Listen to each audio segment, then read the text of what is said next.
Before we get into Second Nephi chapter 13, I just wanted to make some comparisons here.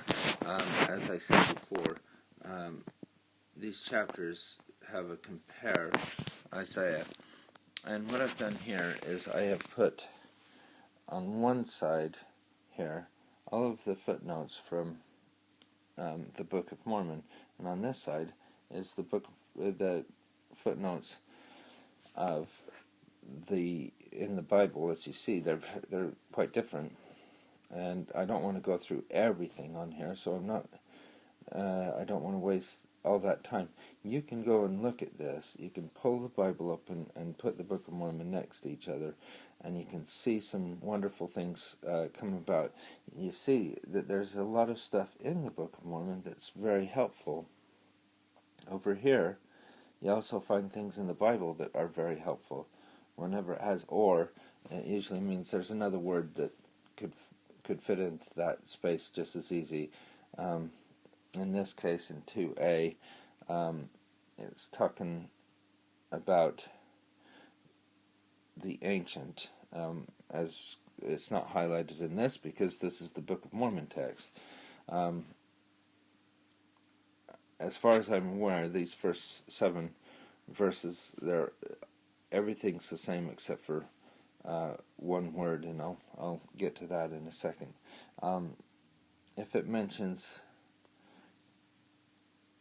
HEB or Hebrew, it's a translation, and some things can be translated a little bit different. So that's a little bit about that, and we've also got IE, which means an example, of course. We've also got JST, which would be the Joseph Smith translation. Take a time to look at both of them back to back, and sometimes you get some really good insights on things. Now, just coming to the text itself, it starts really just heavy-handed, it seems.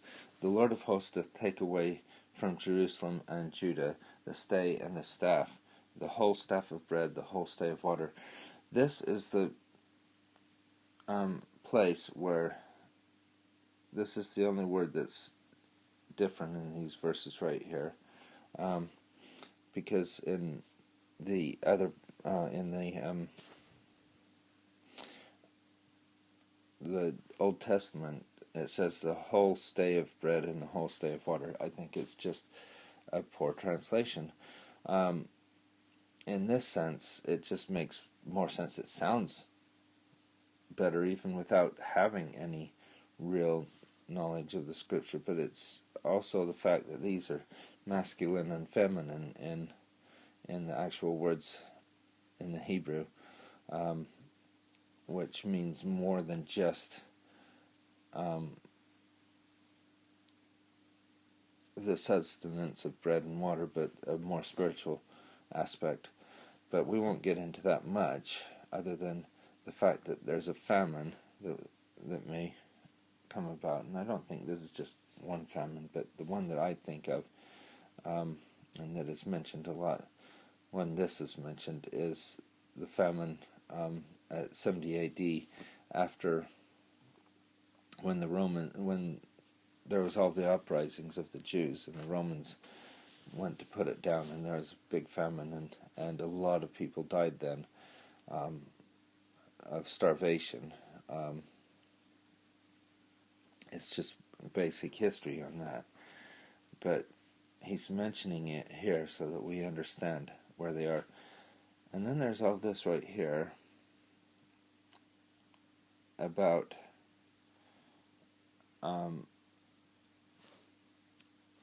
the kingdom, and it says that all the mighty men and the men of war and all the prudent, the ancient, all of those will be taken away. And it even says that I will give children to rule over them and be their princes. We're talking about little kids. Most of the kings in the captivity of Babylonia after 600 BC were children when they started to rule. It's all in the Bible. If you start reading the Bible and see when people are, that's the sort of people that ruled over them. And there's a lot of that in the Bible, actually. Testimony to Isaiah's prophecies. But we can see some things today, if people are not righteous, that they will be oppressed, and that they often will end up in trouble. And then it says also here, and when a man shall take hold of his brother, the brother of his, the house of his father. This is talking about basically, going and asking for help from your family, and him turning around and saying, I have my own problems. Don't give me your problems, That's basically what it says. It's that simple. It's going to be a hard time. This was back then, and it's also I think sometimes nowadays when hard times come, people act that way. Okay, now I'm moving on swiftly so that we can actually get through these things, but one of the things that I want to point out now, we're talking about a lot of ruin and a lot of things that are happening, and this kind of now starts to talk about, all the way down in here, about the type of people. Why are they oppressed? One of the things they say right here, the show of their countenance doth witness against them, and doth declare their sin, even as Sodom. Remember, Sodom's sin was homosexuality. Just a point, I'm not going to go into that, but it doesn't matter what the sin is. It's this sentence right here. The countenance does witness against them. And there's a beautiful quote right here. Every man and every person who lives in this world wields an influence, whether for good or for evil. It is not what he says alone. It is not alone what he does. It is what he is. Every man, every person radiates what he or she really is. It is what we are and what we radiate that affect the people around us. As individuals, we must think nobler thoughts. We must not encourage vile thoughts or low aspirations. We shall radiate them if we do. If we think noble thoughts, if we encourage and cherish noble aspirations, there will be that radiation when we meet people, especially when we associate with them. I believe this to be very true. And if you can get anything from this, it's the fact that what you think and what you do radiates. It's not just what you do, not just what you say, but how you think it.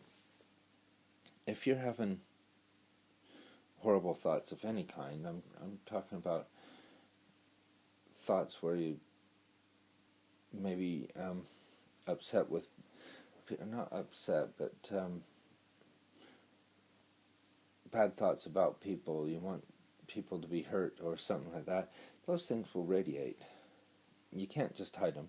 You can smile, you can get away with a little bit of it, but there'll be something behind all that gets out, and people will see that, especially righteous people. And it's interesting here, it says,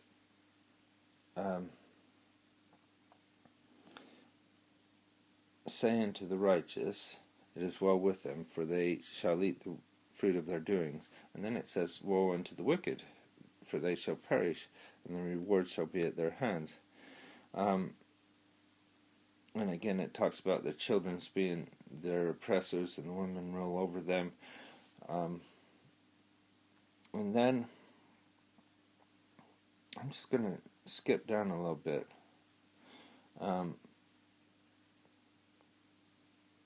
Because it talks a little bit about,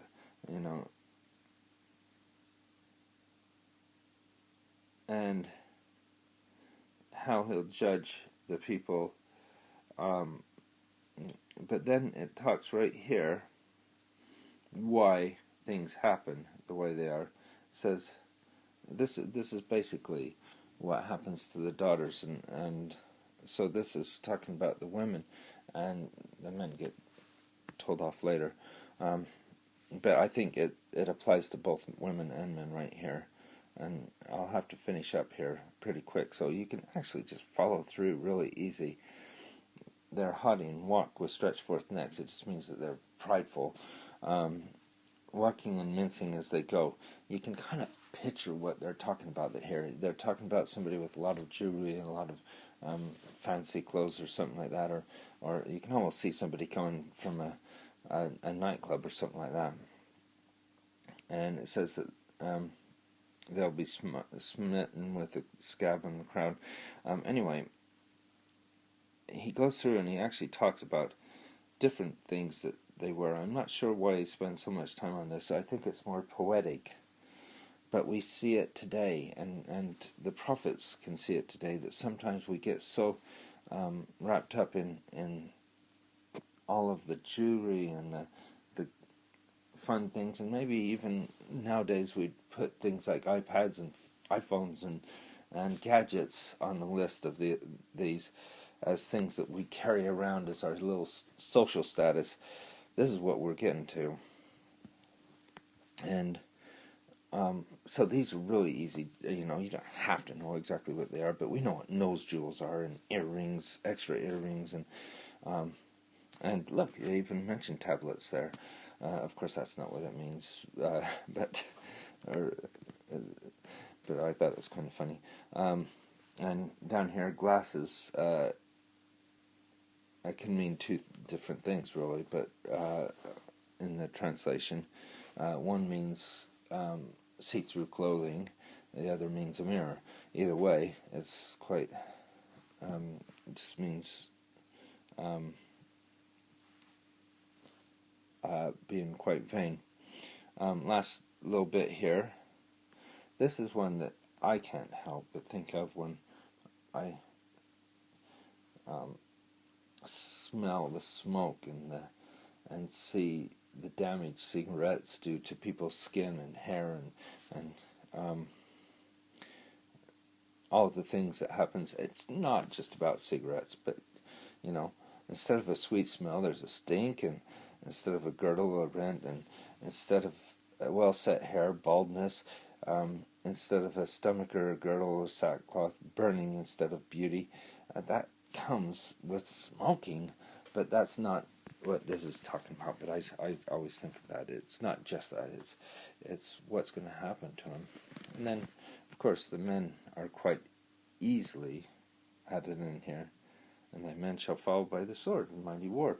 Well, there we go. The men's got their things. So this is a sad chapter, but it really describes very closely what is happening to the people and why that's happening. And so we should look to ourselves and watch our thoughts, words, and actions. And talk to you next time.